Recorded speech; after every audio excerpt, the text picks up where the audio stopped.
Hi, grade 9 students. So, we are here to discuss about what will be your performance task. Okay, but before that, I will give you first a review of our discussions about appetizers.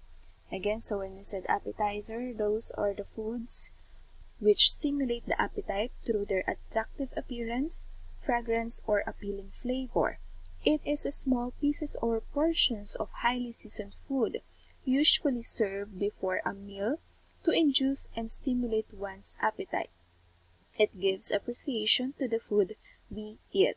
Okay, so there are classifications of appetizers such as cocktails, hors d'oeuvre, canapé, relishes, crudité, petit salad, chips and dips, fresh fruits and vegetables, or anything smaller. Okay, so these are the cocktail appetizers, hors d'oeuvre, canapés, relishes or crudité, petit salad, chips and dips, fresh fruits and vegetables also, and anything smaller. Okay, remember appetizers is a smaller or small portion of food only. But for your performance task, I will not going to ask you to do all of the appetizers. Okay, we are going to focus on one type of appetizer, which is the canapé. Okay, when we said canapé, those are made out of thin slices of bread, toast, or crackers in different shapes. Bite-sized open-faced sandwich consists of tiny portions of food. Okay, canapés consist of three parts: base, spread, and garnish. Okay, so let's go back first. What is canapé, or what it look like? Okay, so as you can see, it is a small portion of food. Okay, the base. So meron siyang base, meron siyang spread, and meron siyang garnish. Okay, so as you can see like this one, it is a canapé. Ang base niya ay what we call this, a cucumber. This one is a cracker.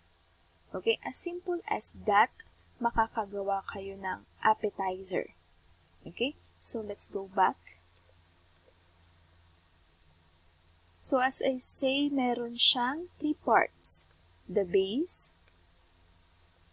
spread, and garnish. For the base of the appetizer, it holds the spread and garnish. Crackers and toast are firmer and give a pleasing texture and crispness to the canapé. Okay, there are suggestions for canapé's bases, such as bread cuts, toast cutouts, crackers, tiny biscuits, tortilla chips, tiny unsweetened pastry shells, miniature pancakes also. So, it's up to you what you are going to choose. But the usual base na ginagamit is this one, the cracker. Or, simply feta cracker, pwede na yon. Okay? So, let's move on to the base, or rather, to the spread. Okay? So, placed on top of the base so the garnish sticks to it without falling off. So, these are the example of spread. It can be tuna spread, any meat or fish spread. It can be also a cream base or a butter base, such as mayonnaise. It can be also a butter. Okay? So, those are the spread. It depends on you now kung anong spread ang gagamitin nyo. Usually, the spread and the garnish are the main item on your canapé, or the main focus, yung magbibigay ng ganda sa inyong canapé. Okay, so now let's move on with the garnish. Okay, it is any food item or combination of items placed on top of the spread, which usually gives color, design, and texture of flavor accent to the canapé. We can use food items used to decorate canapés, such as vegetables, pickles, or radishes. It can be parsley, spring onion, cucumber sliced onion, sliced bell pepper. It can also be a fish or any kind of seafood such as salmon, shrimp, tuna flakes, lobster chunks, sardines. Okay, so pwede kayo mag-combine ng kahit ano. Another one is meats, ham, roast beef, salami, or chicken. So as you can see in the picture, you can combine any type of garnishing partnered with your spread as well as with your base. Just make sure that your base is firm enough to hold your spread and garnish. So, that will be your the focus for your performance task. But first, we will going to have a recipe proposal.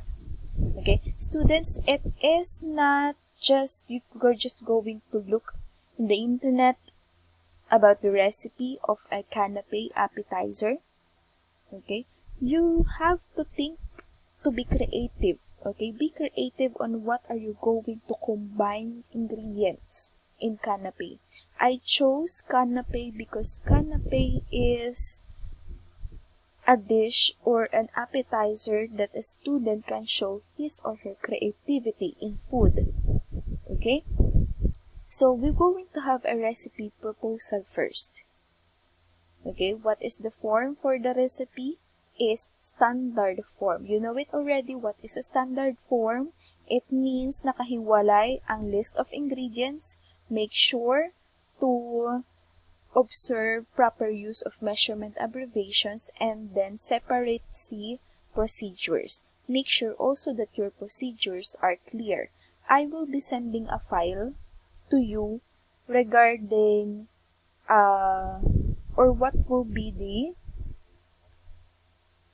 format for your recipe proposal. Okay? So, hindi kayo ngayon mag-e-edit sa PowerPoint or any type of editing application. Magbibigay ako ng document doon nyo mismo i-edit or doon nyo mismo i-input ang inyong recipe proposal. Okay? So, I hope that is clear. Next one. Your goal for this performance task is to demonstrate canapé with 3 different forms with the same type of base. Okay? So, in this performance task, not just one appetizer, but 3 types of canapé appetizer. Pero, magkakaparehas ang inyong base.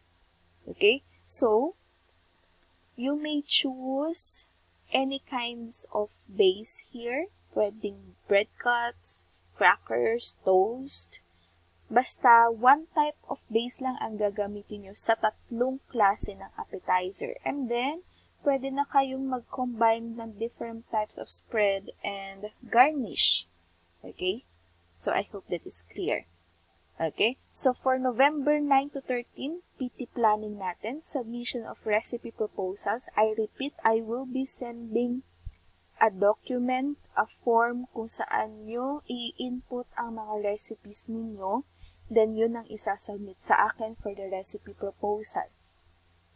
Deadline of this will be on November 23 pa naman. This week, November 9 to 13, PT planning only. Okay, so I repeat, if you do not or if I did not approve your plan, huwag kang mag-proceed sa video tutorial mo. Okay? So, I will repeat my instructions. You are going to make a video tutorial. Vlogging or TikTok style, still ganun pa din, students. And I commend you everyone for your first performance task. Maganda ang kinalabasan ng video tutorial. Still, may mga needs of improvement but I know this time, mas magagawa nyo siyang better. Okay? So again, make a video tutorial, vlogging or TikTok style on how to prepare 3 varieties of canapé appetizer with the same base ingredient. Make sure that on your video, you will show who will be your guide, parent or guardian for safety purposes. Okay? So that is mandatory or that is required. Third one.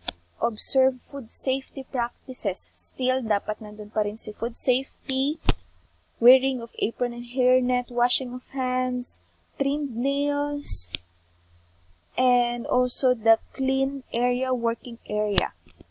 Next one, this time you are going to perform mise en place. On your video, you should show the mise en place.